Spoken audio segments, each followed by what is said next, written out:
Hi dear students, let's see this question that came in JEE Advanced Paper 1 Physics in the year 2019.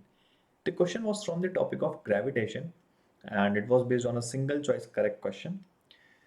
I believe most of the students would have done this question, but in this video, we are going to see three amazing methods to solve this question.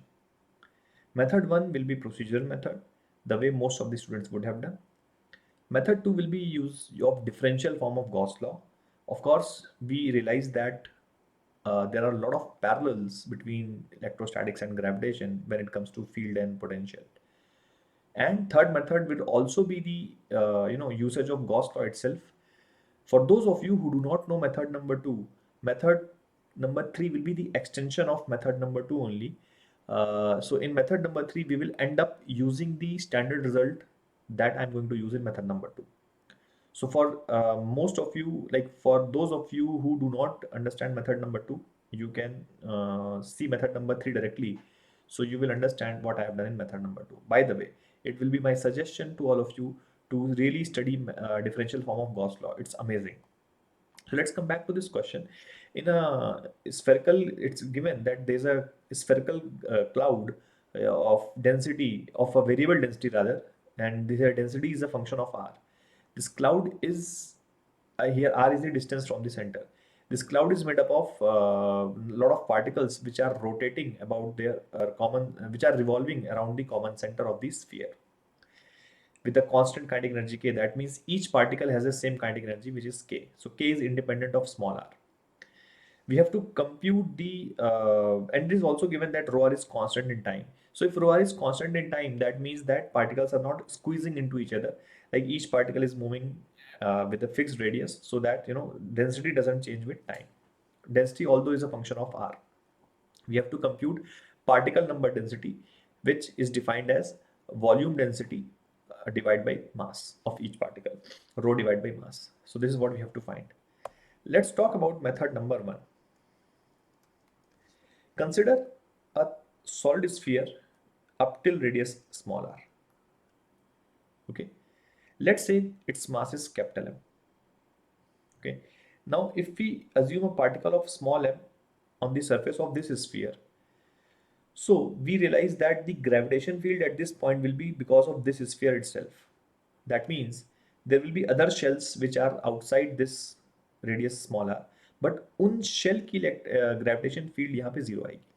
Because we realize that for a shell the gravitation field inside the shell is zero. So वो सारे shells जो इसके बाहर हैं उनकी gravitation field will be zero over here. So the force at this point m will be provided by this capital M only. So we can say that the field at this point will be gm by r square into small m.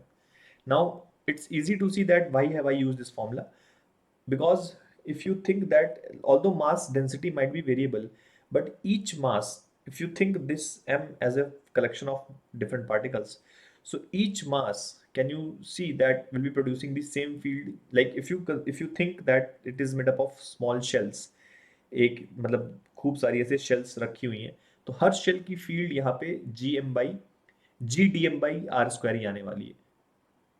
So you can see that this is correct expression, है ना. जैसे मैं बोल रहा हूँ कि if this shell, इस shell की फील्ड यहाँ पे क्या आएगी, G D M by small R square. तो ऐसे सबको जब वी विल ऐड तो G M by R square बन जाएगा. So this is the correct expression. So this is the force acting on this small M will be is equals to M V square by R. ठीक है, यहाँ से m cancel हो जाता है, r will also get cancelled, so m becomes v square r upon g. Okay, now if we calculate dm by dr, so dm by dr becomes v square by g and it comes out to be constant. What is dm? What is dm by dr? Now if you see, m is a function of small r, that means m was the mass of the solid sphere up till radius r. So m was a function of small r from this. So dm by dr means if I consider a thin shell lying at radius r and of thickness dr, तो dm इसके अंदर contained मास हो जाएगा ना. अगर r पे जाएं और r प्लस dr पे जाएं, तो r से लेकर r प्लस dr की जो शेल है उसमें जो कंटेन्ड मास है that is dm. So dm by dr is v square by g. Now dm can be written as 4 pi r square into dr, which is the volume of this shell, into rho. Okay, rho of this, rho as a function of R, मतलब जो यहाँ का rho है, ठीक है, divided by D R, that should be is equals to V square upon G, right. तो ये D R cancel हो गया, ठीक है। वी स्क्वायर को we realize that half M V square को वी कैन राइट के, क्योंकि के आर के इंडिपेंडेंट है, तो ये 2k बाई एम बन जाएगा। यहाँ पे we will get rho, rho is equals to V को लिख लिया हमने 2k बाई एम, ये g आएगा, this is 4 pi R square, है ना, 4 पाई आर स्क्वायर ये आ जाएगा। So this will become, now we have to find the particle density, so particle density will be this rho divide by M, so this will become k, 2 से cancel हो जाएगा ये 4, तो ये 2 बचेगा, ये पाई बचेगा, ये g बचेगा, this will be m square and r square, so k upon 2 pi g m square r square, option D will be the correct answer, right? This is method number 1. Let's talk about method number 2.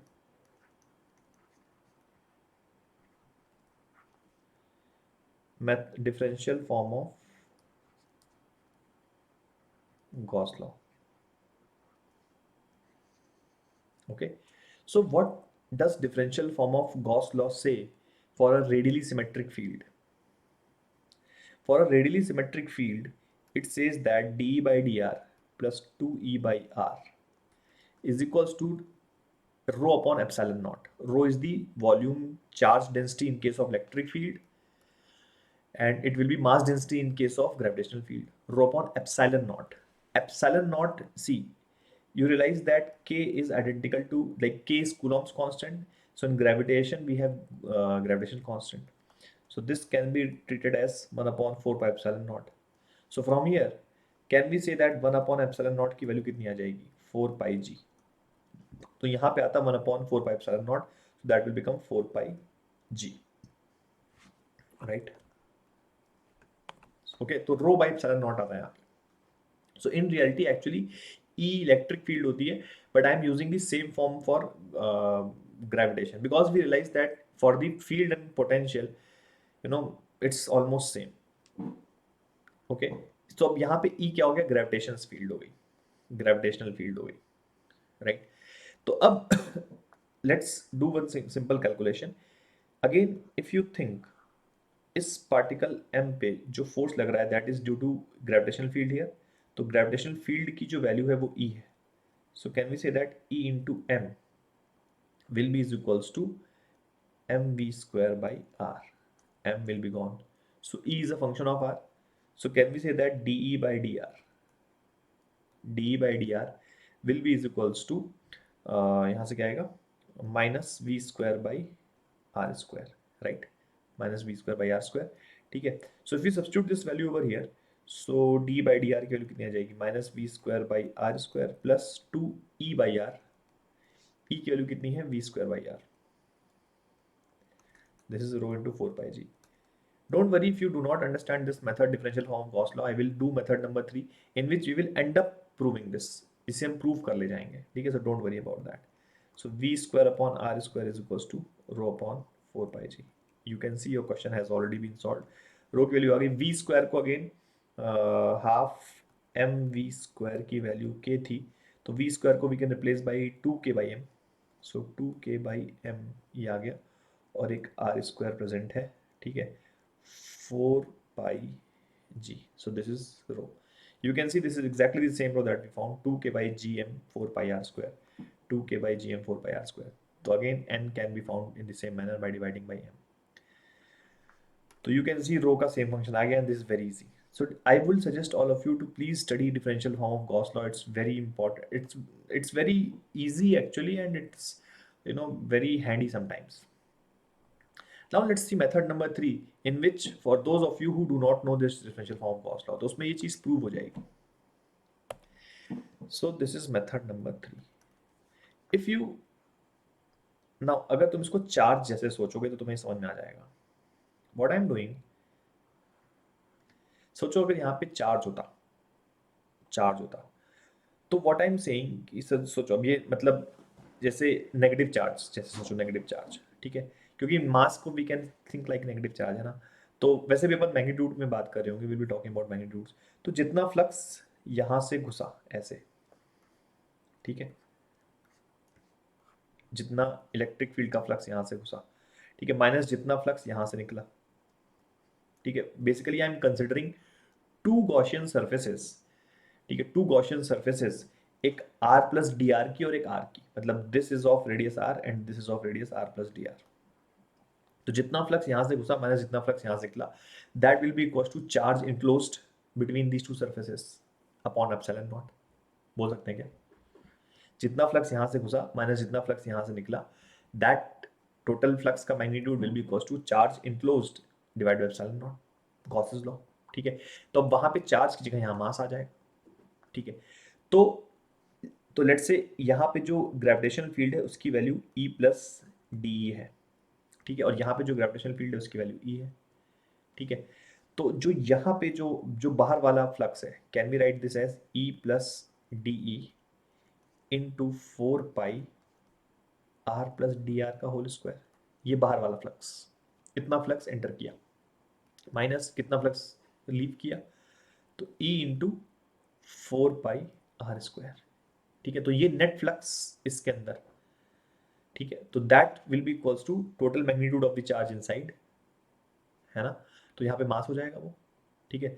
तो can we write that as rho into 4 pi R square into D R, ठीक है, divide by epsilon naught. Epsilon naught को again we can write 4 pi G, है ना, 4 pi जी।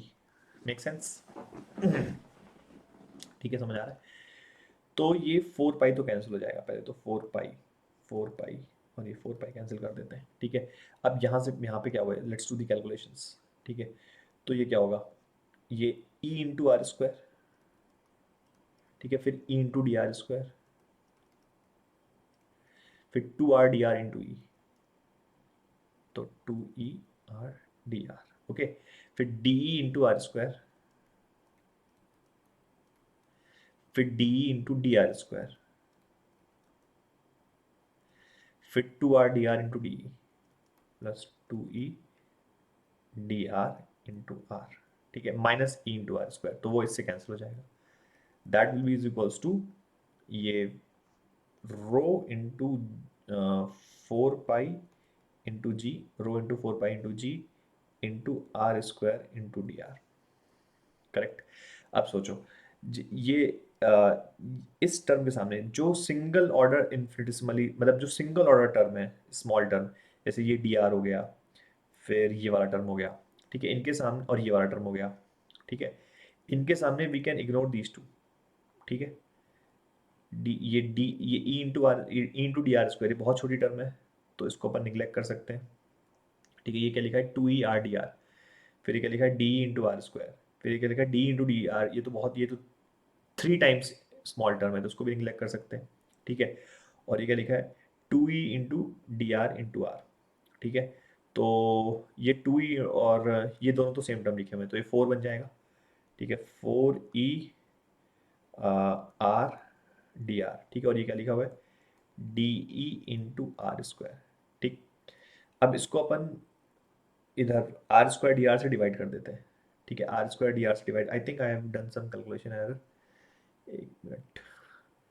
तो e into R square आएगा, ये लिखा था मैंने, e into D R square आएगा, ये लिखा था मैंने, ठीक है। फिर ये आएगा 2 r d r इंटू ई, ये भी सही लिखा था मैंने। फिर यहाँ पे आएगा D E into R square, सही लिखा था, D into D R square सही लिखा था, फिर 2 डी ई, 2 डी, हाँ ये डी आएगा ना, ये डी मिस हो गया यहाँ पे भाई, तो ये भी टर्म निगलेक्ट हो जाएगी, ठीक है, ये वाली term D into D are neglect हो जाएगी, तो यहाँ पे 2 आ जाएगा, राइट। तो दिस विल बी 2, करेक्ट, ये भी टर्म निगलेक्ट हो जाएगी, वही मैं कहूँ, मेरे को लग रहा था कि 2 आना चाहिए था। Anyway, so this now we will divide by R square D R, ठीक है, इधर से ले आए, तो this will become rho into 4 pi G, ठीक है। नाउ यू विल सी ये क्या लिखा हुआ है, ये 2e/r लिखा हुआ है, ठीक है, 2e/r लिखा हुआ है, प्लस ये लिखा हुआ है डी बाई डी आर, ठीक है, अब तुम याद करो, हमने यहीं से last method number 2 we started from here, differential form of Gauss law में हमने यहीं से स्टार्ट किया था, राइट? आया मजा? इसके बाद we can follow the same thing, इसके बाद it will become the same thing, ये सेम चीज जो है यहाँ से ऐसे चलती चली जाएगी, ठीक है? Hence, I hope you would have understood and enjoyed the solution of this question. That's it. Thank you.